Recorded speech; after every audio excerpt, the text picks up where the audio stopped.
Good afternoon, everybody, and welcome to this last but not least seminar of the Open Science and Italian Reproducibility Network Open Science Seminar. Today, we are very happy to have here Rita Morais, who is going to talk about academic evaluation from an open science perspective. First of all, let me thank you, the Italian Association of Psychology, for endorsing our activities and supporting us in for the platform. And I will start by briefly introducing our speaker. Rita Morais is advisor for research and innovation at the European University Association. Her main areas of activity cover research assessment, academic careers, and open science. She has been responsible for the EUA Open Science Survey since its inception and is currently coordinating the COARA working group on reforming academic career assessment. Rita holds a PhD in social psychology from the University Institute of Lisbon in Portugal. Rita, thank you very much for being here today, and the floor is yours. Thank you, Michela. I just, got a message saying that my free meeting will end in 10 minutes, so I hope I don't disappear from your screen. Okay. So I don't know, maybe I can start because I don't know. Yeah, but I have a 10-minute counter just popped up on my screen. Yeah, I have also seen that pop up.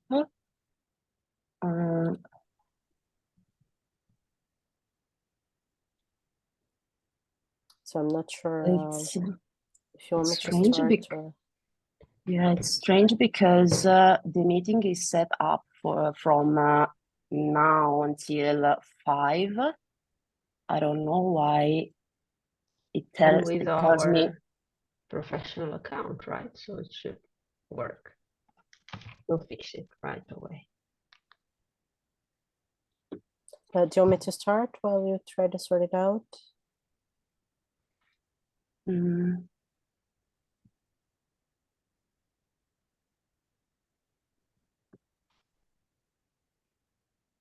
Yeah.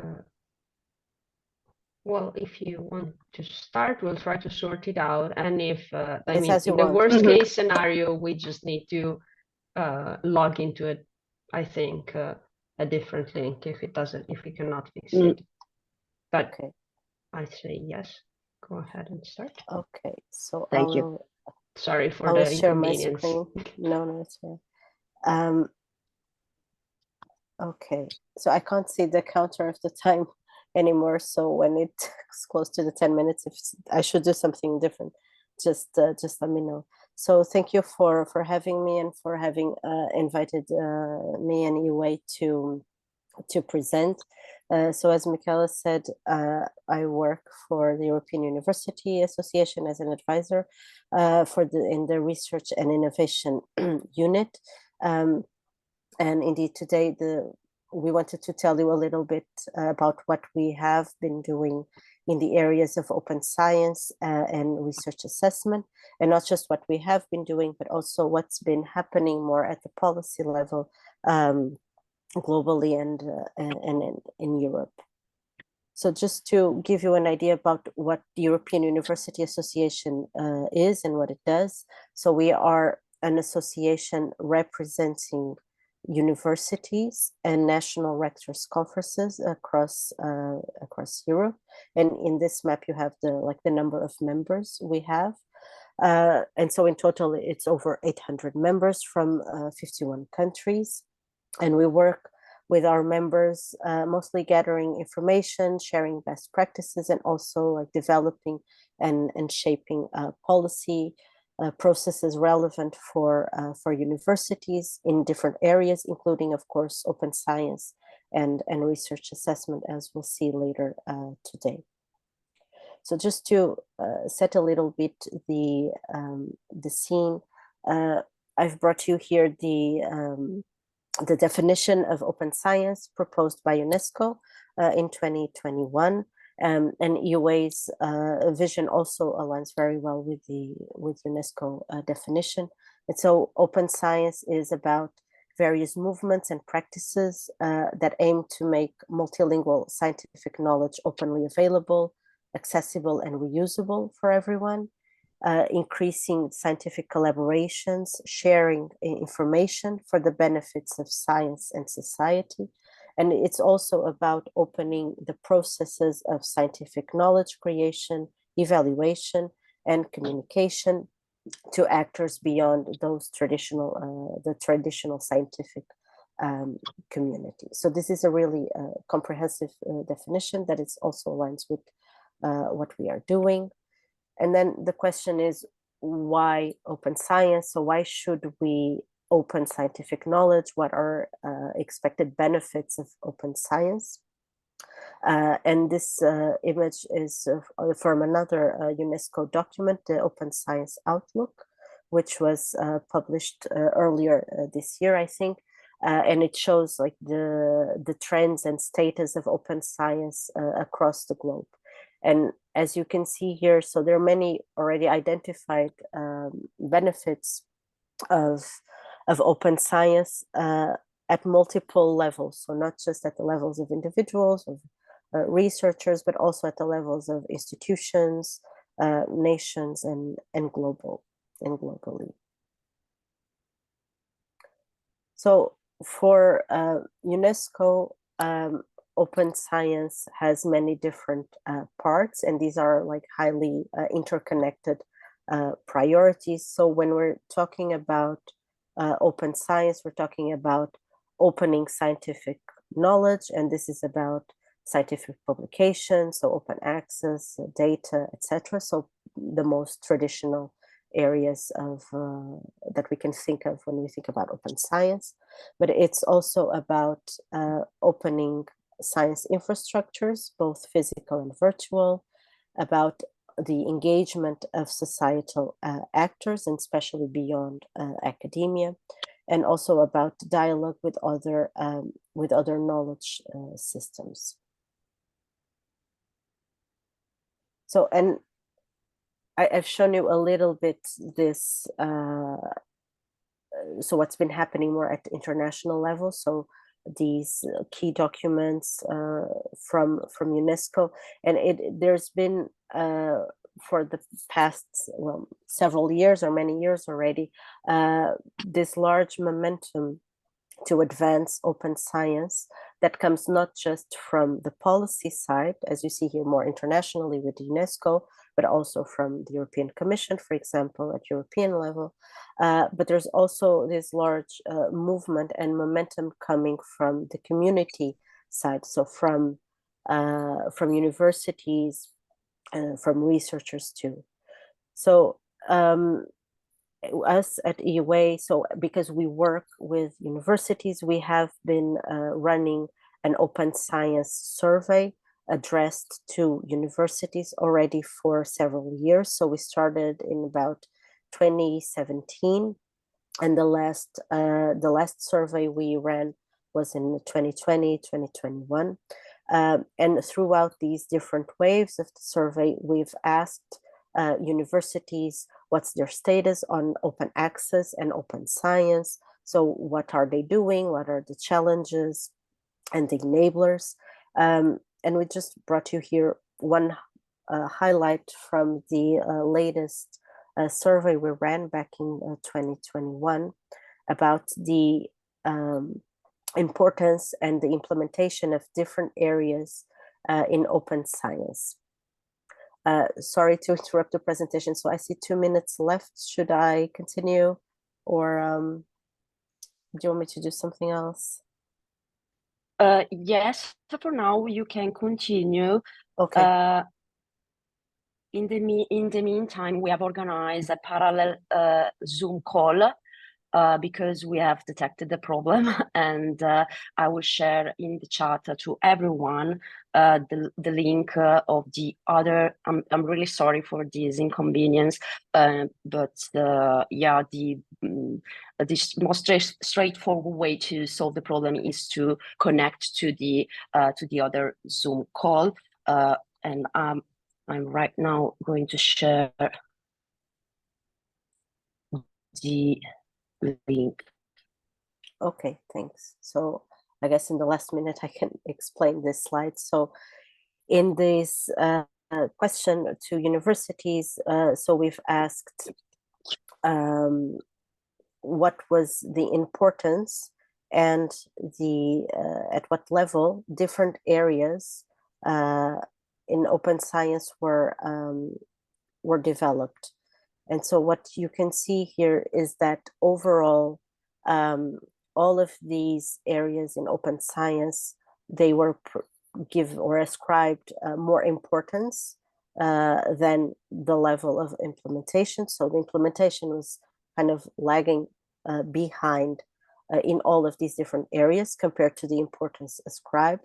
But then there are some important differences. So for example, for open access to research publications, you will see that importance was the highest level and the implementation too.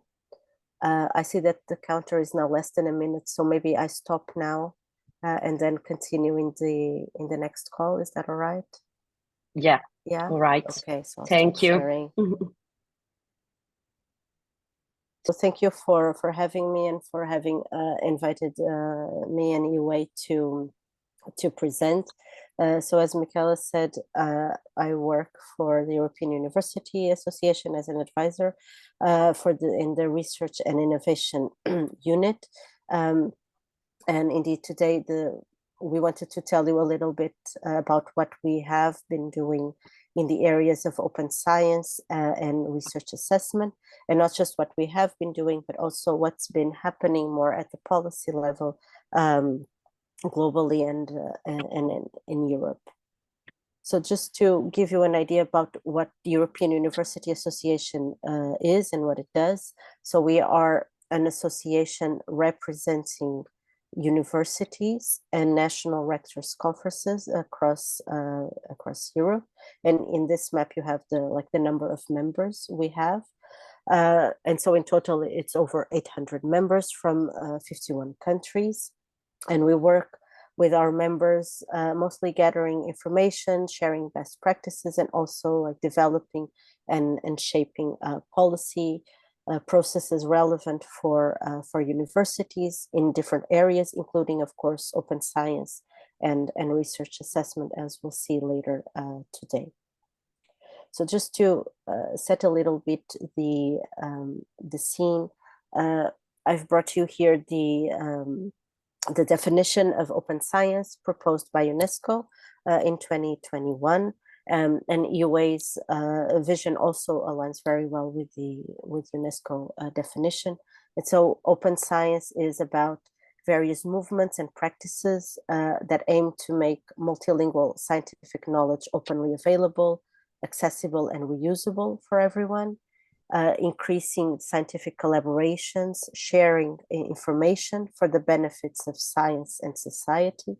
And it's also about opening the processes of scientific knowledge creation, evaluation, and communication to actors beyond those the traditional scientific community. So this is a really comprehensive definition that is also aligns with what we are doing. And then the question is, why open science? So why should we open scientific knowledge? What are expected benefits of open science? And this image is from another UNESCO document, the Open Science Outlook, which was published earlier this year, I think. And it shows like the trends and status of open science across the globe. And as you can see here, so there are many already identified benefits of open science at multiple levels. So not just at the levels of individuals, of researchers, but also at the levels of institutions, nations, and globally. So for UNESCO, open science has many different parts, and these are like highly interconnected priorities. So when we're talking about open science, we're talking about opening scientific knowledge, and this is about scientific publications, so open access, data, etc. So the most traditional areas of that we can think of when we think about open science. But it's also about opening science infrastructures, both physical and virtual, about the engagement of societal actors, and especially beyond academia, and also about dialogue with other knowledge systems. So, and I've shown you a little bit this, so what's been happening more at international level. So these key documents from UNESCO, and there's been for the past, well, several years or many years already, this large momentum to advance open science that comes not just from the policy side, as you see here more internationally with UNESCO, but also from the European Commission, for example, at European level. But there's also this large movement and momentum coming from the community side, so from universities and from researchers too. So us at EUA, so because we work with universities, we have been running an open science survey addressed to universities already for several years. So we started in about 2017, and the last survey we ran was in 2020, 2021. And throughout these different waves of the survey, we've asked universities what's their status on open access and open science. So what are they doing? What are the challenges and the enablers? And we just brought you here one highlight from the latest survey we ran back in 2021 about the importance and the implementation of different areas in open science. Sorry to interrupt the presentation. So I see 2 minutes left. Should I continue, or do you want me to do something else? Yes, for now you can continue. Okay. In the meantime, we have organized a parallel Zoom call because we have detected the problem, and I will share in the chat to everyone the link of the other. I'm really sorry for this inconvenience, but yeah, the most straightforward way to solve the problem is to connect to the other Zoom call, and I'm right now going to share the link. Okay, thanks. So I guess in the last minute I can explain this slide. So in this question to universities, so we've asked what was the importance and the at what level different areas in open science were developed. And so what you can see here is that overall, all of these areas in open science, they were ascribed more importance than the level of implementation. So the implementation was kind of lagging behind in all of these different areas compared to the importance ascribed. But then there are some important differences. So for example, for open access to research publications, you will see that importance was the highest level, and the implementation too. I see that the counter is now less than a minute, so maybe I stop now and then continue in the next call. Is that all right? Yeah. Yeah. All right. Okay. So I'll thank you. Sharing. Okay. So as I was saying before, so as you will see, importance and implementation were highest for open access to research publications. And this is expected because many universities actually started their path in open science with open access to publications. Then you'll see also that the data area, so research data management, fair data, and data sharing, is where you see the largest gaps between the implementation and importance. And this is because at the time the data was collected, and well, probably still today, these areas were given very high importance. So they were becoming increasingly important also at policy level, and also for universities. So many times they had to comply with certain rules on data. And so this was important, but implementation was still lagging behind. And then you will see that for other areas like open education, evaluation, citizen science, the importance and implementation, so both of them were at lower levels. So these areas were not seen as relevant as the others. So and implementation was also not as well developed. And this is because these areas here, so open access to publications and the data areas, these were in a much more mature stage of implementation in universities than the other areas. So just to try to make now a bridge between open science and research assessment.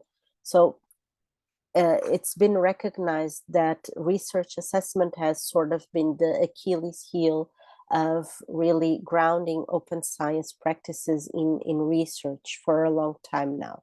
So the existing tools of academic rewards and recognition criteria, for example, like citation counts or age index, the reputation of publishers, so publisher prestige, they don't accurately reflect what should be most valued in research. And so there is a wide range of activities that, for example, researchers perform, including those activities in open science, that are sort of invisible to research assessment exercises because they're not acknowledged and they're not recognized. So, and then in addition to this, in the open science paradigm, beyond focusing only on the end product of research, like for example, the publication and especially the reputation of the journal where it is published,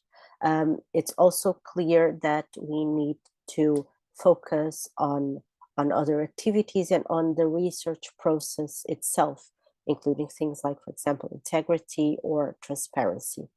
And so the current assessment systems, because in a simplistic way, many times they focus mostly or solely on journal and publication-based metrics, it is an obstacle to the recognition of diverse contributions, diverse activities, including open science, and this has a negative effect in the quality and in the impact of research, and also contributes to an unhealthy research culture, so the traditional publish or perish culture.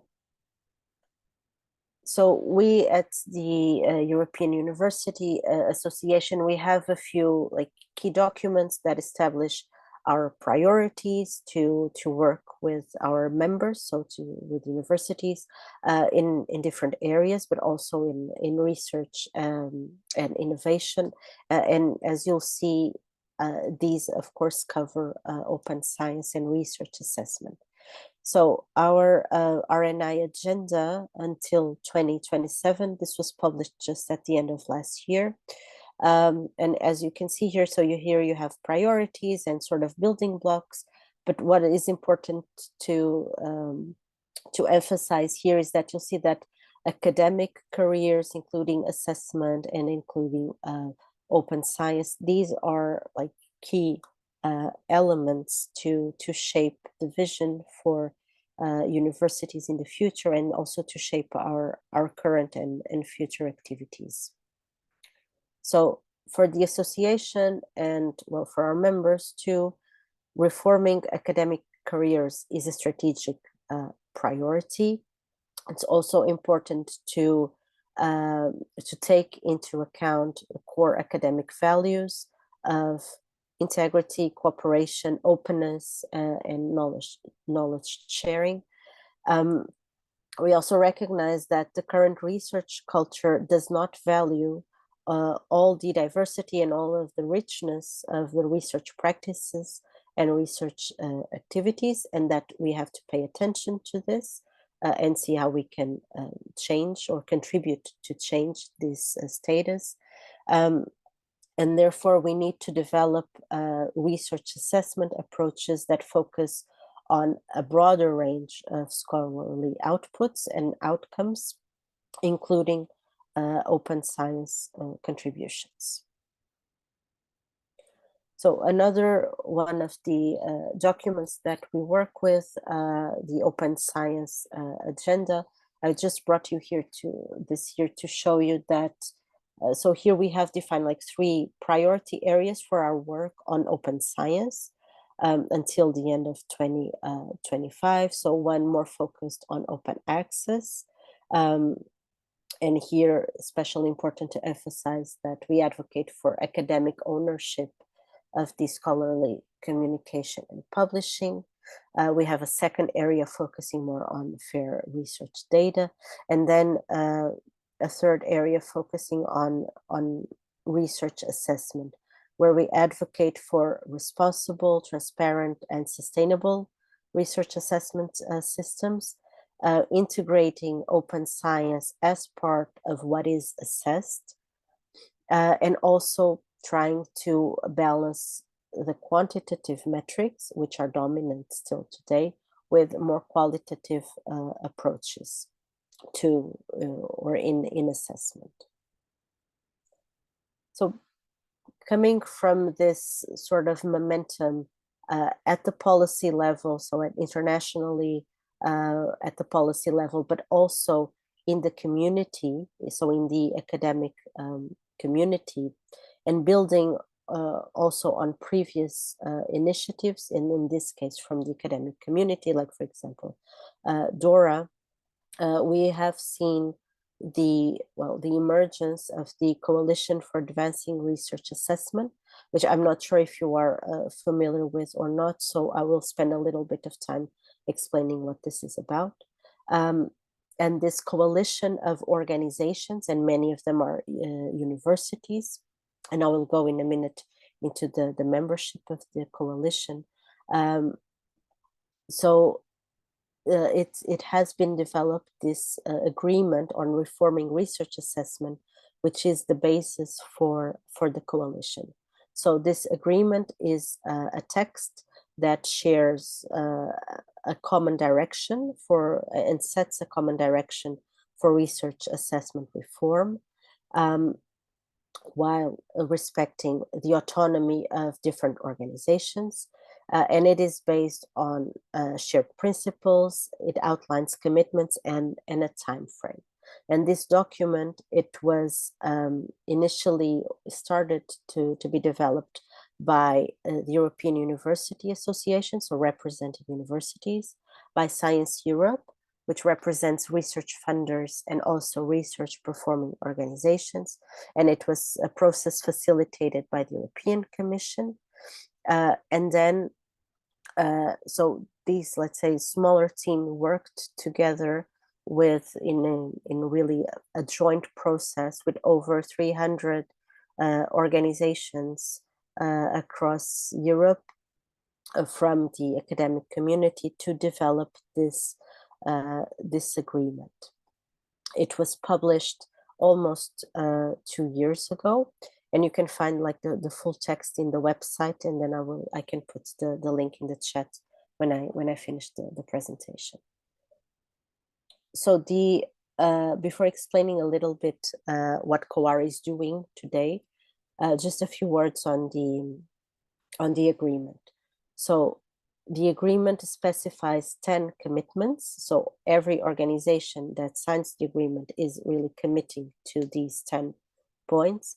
And these 10 commitments are divided into 4 core commitments. And you have here the first 2. This is about where we want to go. So this is about recognizing the diversity of contributions and also basing research primarily on qualitative evaluation. and then supported by quantitative indicators. And the last two is about what we don't want to do.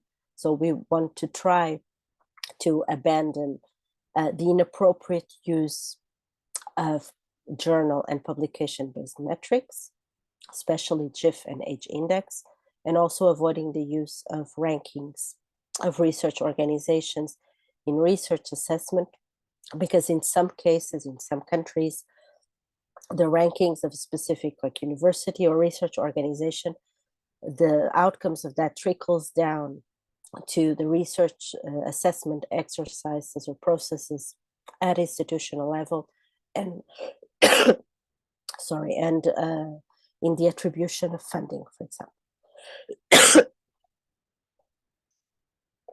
So then the agreement also outlines 6 supporting commitments. So, and these are to, as the name says, support organizations into implementing the core commitments. And this is more about committing resources, raising awareness, providing training, sharing progress with others, and evaluating practices and making data available whenever possible. So these are just sort of the titles of the commitments, but if you look into the agreement, there is a full description of all these in the text. So what is, well, COARA in a nutshell? So COARA is this coalition of different organizations that are involved in some respect in research assessment. And as you'll see in a minute, most are universities. And COARA is really a space to learn from each other's experience, and to exchange information and to help organizations advance in their reform processes. So COARA was formed, apologies for my voice, on the 1st of December, 2022. And most of the work now is being done by universities, of course, in their own processes, but through working groups and national chapters. And I will explain in a minute what this is about.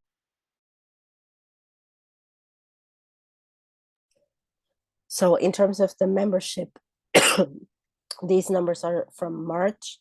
But as you can see, so since the end of 2022, COARA has more than 800 signatories. Most of them come from universities, and then followed by research centers, but there are also academies, learned societies, associations of researchers, and research funding organizations represented in the coalition, and also national or regional authorities and agencies that implement some form of research assessment.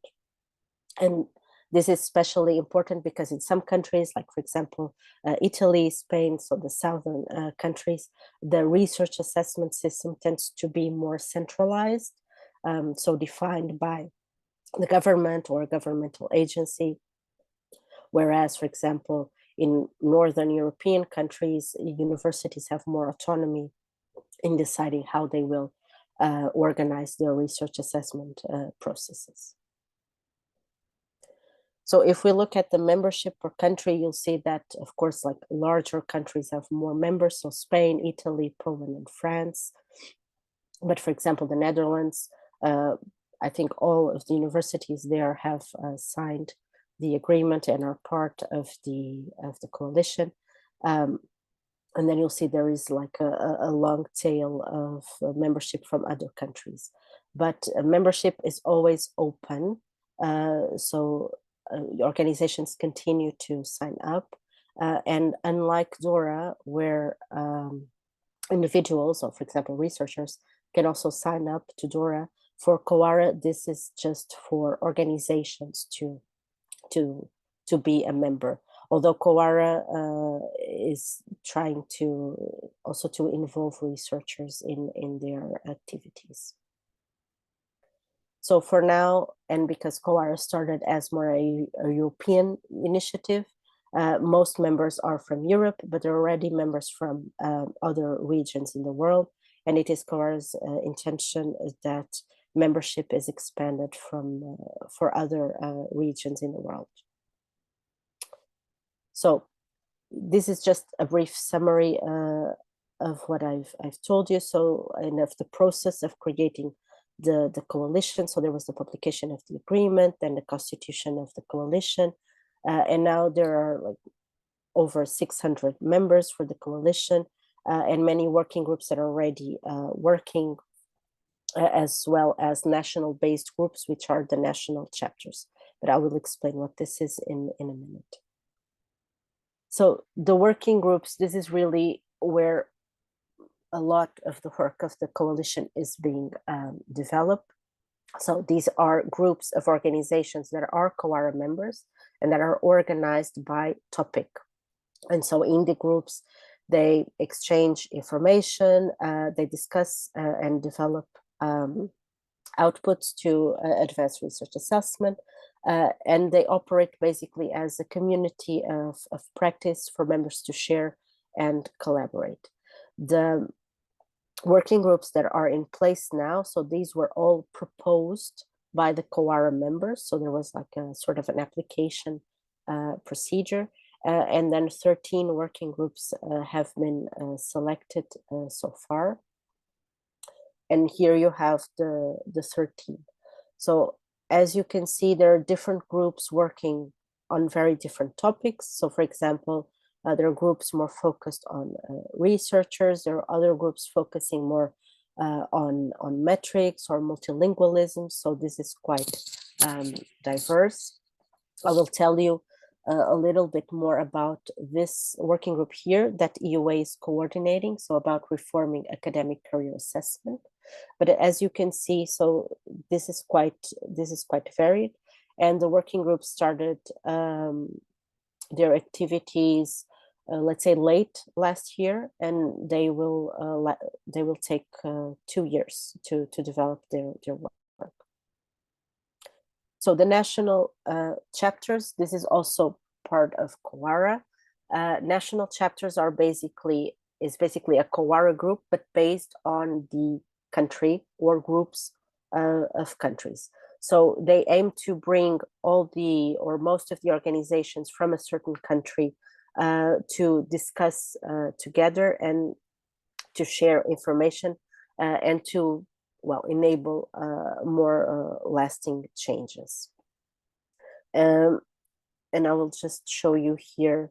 So there are currently 15 national chapters from all these countries, and more chapters may be proposed over time and created. So a few words now on the working group that European University Association is coordinating. And that extends a little bit the scope of research assessment to academic career assessment. And so the idea here is that the academic community, including, of course, researchers, they should drive reforms in evaluating the quality and the impact of academic activities and academic careers. And so academic career assessment, they should reflect the different tasks, the roles and the functions of academics that academics fulfill over the course of their career. So this is about, again, recognizing a broad spectrum of activities that researchers, that academic staff is already doing, but that is not currently valued. And so this is what I was saying. So, and this would include, of course, research, but also other areas that are not so much valued yet, like teaching, innovation, management, leadership, service to society, and others. So this idea of including other areas in academic assessment or research assessment beyond research itself, like teaching, innovation, leadership, etc. So this has been, this is not something completely new. This has been started to be developed in Europe, for example. So in Europe, there are like two two good examples, let's say, at national level. One is from the Netherlands with their initiative Room for Everyone's Talent, and the other comes from Norway with NORCAM, this toolbox for recognition and rewards in academic careers. And these are two examples at national level of trying to acknowledge and recognize and include in assessment other areas beyond research. So the members of the working group, of this COARA working group, you have here 38 members. So many of them are either individual universities from across Europe or university associations, either at national level or European level. But we also have organizations representing researchers, national authorities, namely from Italy, and other organizations, for example, representing research centers and others involved in research assessment. So the main goals of this group is, there are two goals. So one is about defining the principles of reforming academic career assessment from the perspective of institutions and the academic staff that is being assessed. And this is about identifying the benefits, challenges of what is happening, and also trying to learn from those universities and research organizations that have already started their reforms. So what have they learned and what can we use to multiply these reforms? And then based on this information, we'll try to develop what we've called an adaptable toolbox that could be used in assessment, and that would consider all university missions and the broad scope of activities, skills, and competencies of academic staff at different stages of their careers. So these are the main goals. We are now in this phase 1, the mapping existing initiatives, and this is really about trying to map initiatives at institutional level, and here institutional, this means universities and research organizations, and also other initiatives at national level on academic career assessment reform, so on what organizations are doing to assess for their researchers, not just based on the research domain, and especially on publications, but on other activities, including, of course, open science activities. And our idea is then to gather information and try to extract elements that could be used in different contexts, so for different types of organizations and different countries. And so to try to gather the main lessons learned. And the outputs of this phase and of the working group, they will be public, and so also the outputs of all COARA working groups, they will be made publicly available. So, and then in the second phase, and this will come after summer, then we would start with the development of the toolbox for institutions, and then we would also try to sort of test this toolbox in some institutions before the mandate for the working group ends. So we have, in this mapping phase, we have very recently conducted a survey that was addressed to higher education institutions and research organizations worldwide. And here we wanted to gather institutional or organizational initiatives that aim to broaden the criteria and the methods to evaluate the outputs and the impacts of academic activities for researchers or for academic staff, for the purposes of recruitment, performance evaluation, and career progression. And here we tried to gather information on organizations that were either planning, initiating, or that were already implementing their reform process, because these reform processes, the stage of development is really different across organizations and across countries. So here you have a little bit of different topics that we've tried to address in the survey. So the challenges of current academic career assessment systems, the motivations for change, the role of academic staff, and the role of leadership in these reform processes, and also the communication of the reform in the organization. So the survey has already ended, and we are now analyzing the data.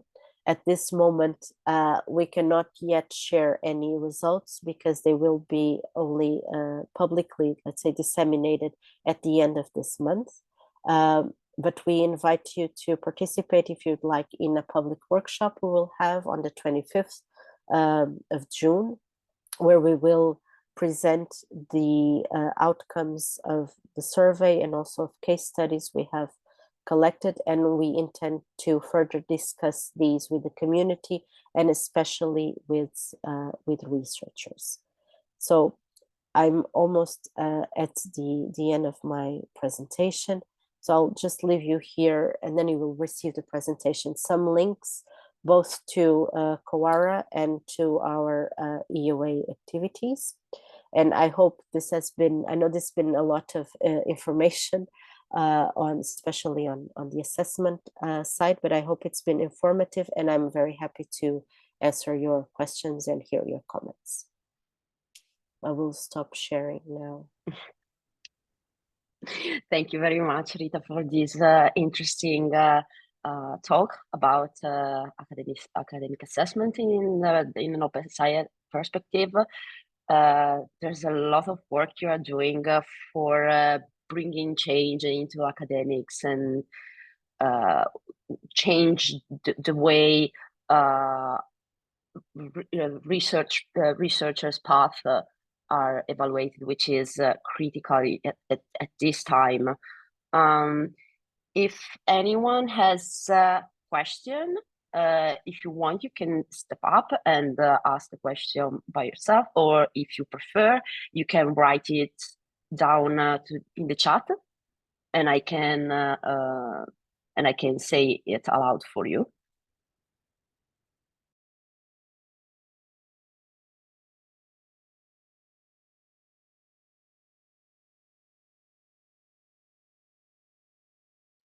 Did it? Yes, I think I'll start while people get more comfortable.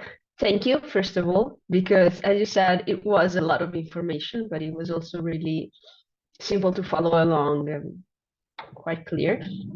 One thing I realized is that I don't have that much experience, direct experience with research evaluation in different universities, but in my mind, I always thought of it as quite a consistent system. And so I had the idea that practices are, I mean, more than practices, that the important things to put on the CV, if you want, or the important aspects are more or less the same everywhere.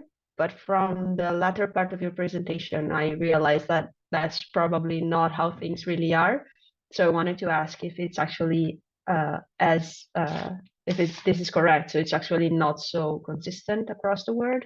And if you think that moving forward, the diversity of practices for research evaluation is going to increase or not, or how it's going to change. Yeah, thanks for the question, Federica. So I think in part you are right. So the current practice, let's say by and large, it's not that different from one organization to the other, or maybe from one country to the other. The issue is that what is valued, at least in many areas, probably with the exception maybe of the arts and some areas in the humanities, is that what is valued to progress in a career, so for recruitment or promotion, it's mostly about the publications right? And where you publish. So more than the quality of the research itself, it's about the reputation of the journal where it is published. And so because this system has, so many flaws and so many problems, so the problems with the research culture, but also the lack of recognition of all the other activities that researchers are doing. So for example, teaching is a classical example. So many researchers also teach, but then the weight of teaching and the weight of research in their assessment is not the same, or is not comparable. So research tends to dominate, and then research only through or measured through this proxy indicator, which is the reputation of the journal. And so that's really what these sort of movements are trying to contest and to change. So it's more about, it's to say that there's a wide range of activities that are important, that are already performed, right? And that should be valued because they take a lot of time for researchers and from their time. And so that's the idea. And also at the same time, not using metrics and especially GIF age index as the only indicator for measuring performance, if you will, or for assessment, because of all the problems that brings, and because it also doesn't represent what researchers, what academics are doing, with all their time. So indeed, it is expected that as these reforms go ahead, and they won't go ahead in the same way everywhere, right? Because different countries have their own context. Disciplinary areas also have their own context. And one thing I mentioned, but not in depth, is that some countries or institutions or universities in some countries, they have much more autonomy in defining how they want to recruit and promote academic staff than others in other regions that are bound by national rules and that have sort of a smaller leeway to define their own processes. So the idea is that indeed with time, these processes become more diverse, recognizing more things, but this will take time and this will not be the same. So we will not have sort of the same assessment system everywhere in all different universities in all different countries. So that is really not the aim. The aim is to try to have an assessment system that best reflects, for example, the profile of the university and the profile that is sought by the institution, and that organizations have more flexibility to decide on the criterion that they can use and on the different what they want to value in the assessment. And that will of course be different depending on the country, on the university, on the scientific area, etc. But this is a cultural change, so this will take a long time. Thank you. That's something really interesting to reflect upon, but thanks. There's a question in the chat. Manuela is asking, would you recommend using narrative CV to overcome the problem associated with bibliometric indexes? This could help make clear also more heterogeneous contribution to research beyond the publication. Yes, so indeed, narrative CVs, they're already used in some organizations, also for some research funders for projects. They're using the narrative CV. So this is indeed one of the tools that is being used already in some parts, in some organizations, and in some parts of Europe, at least, yes, to combat this. So this is indeed one of those tools. Thank you.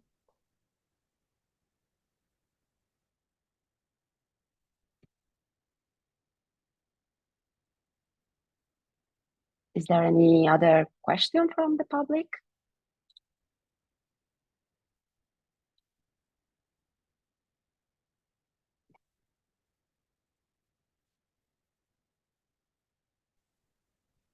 Hello? Hello? Yeah, this is a very general question, and it's of course difficult to tackle the problem, but of course the one of the main problems in as a whole in several aspects, but also in reproducibility and stuff is the haste to publish. So how have you thought about this, how to tackle this problem and to approach not only the way that we are measuring the quality of scientific research, but also like to how to measure the quality in a way that this helps reduce the haste and stuff. This is a very abstract question, so I will overextend, but yeah, I know that this has been discussed a lot, so yeah. So you mean measuring like the quality of the research itself, right, and not not based on the reputation of the journal? I guess that's your question, right? Yeah, like reducing the pressure on the quantity, basically, because it's like the main. Yeah. So reducing the pressure on the quantity, that would, I guess, sort of follow naturally. Let's say if we measure other things apart from publications, and especially the reputation of the journal. So if other things become important to advance in one's scientific career, then attention is not just on the publication. And the issue here, when I say publication, it's not publications per se, is the use of publication related metrics, which come mainly from the reputation of the journal, like the GIF and H index, which just propagate this culture of publish or perish, right? So it's about, as you were saying, it puts a lot of pressure on the quantity of publications and not on the quality of publications. So that is something that needs to be dealt with. And in addition to that, if we evaluate other activities like open science activities, for example, as was the topic here, or activities in teaching, in management and leadership, etc., or depending, it could be different activities depending on the career stage, then it would be a system that is effectively recognizing what people are already doing, or that they can, put their attention also to different areas and not just to publications, in the sense of where do I need to publish to advance my career. And the issue here with publications, it's a lot about using this system that is based on the reputation of the journal and on the derived metrics from that as the one indicator to use for recruitment or for progression in careers. So that is the core issue. Thank you.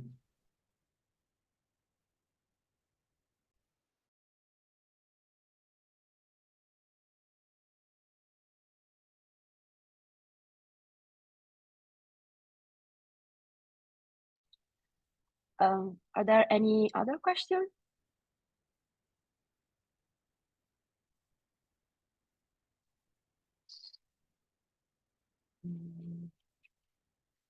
Okay, so let me share the screen and say a few final words.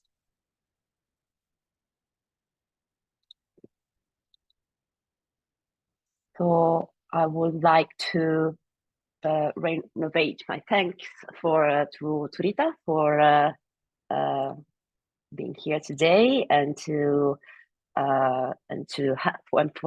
her speech. And for those who requested a certification for the attendance, you will have I will send the certificate by email within the next 7 days. So I will send the certificate to you. And today is the last seminar for this edition, but we will keep you posted on our future events, the new edition of the Open Science seminars, and also other initiatives from the educational work group of the ITRN. So let me thank you again to Rita and for all of you people that attended this seminar today. Thank you very much. Thank you. Thank you. Bye. Thank you.